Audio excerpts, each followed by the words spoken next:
নমস্কাৰ সকলোকে মোৰ অন্য এটি ভিডিঅ'লৈ স্বাগতম জনাইছোঁ।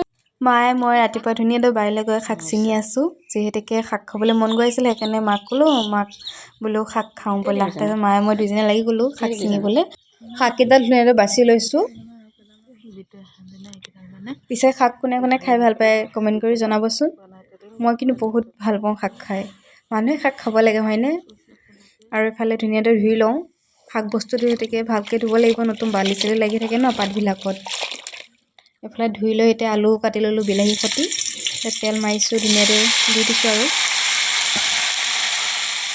এতিয়া ভালদৰে লৰাই দিছোঁ হাতা পাতেদি। নিমখ আৰু হালধি দি দিছোঁ, তাৰ বাহিৰে মই অন্য একো দিয়া নাই। সেই দুটাই দিছোঁ, মছলা দিয়া নাই কাৰণ মছলা দিলে ভাল নালাগে খাই। এতিয়া ধুনীয়াকৈ হৈ গ'ল, ফাইনেলি এয়া ভাজি হৈ গ'ল।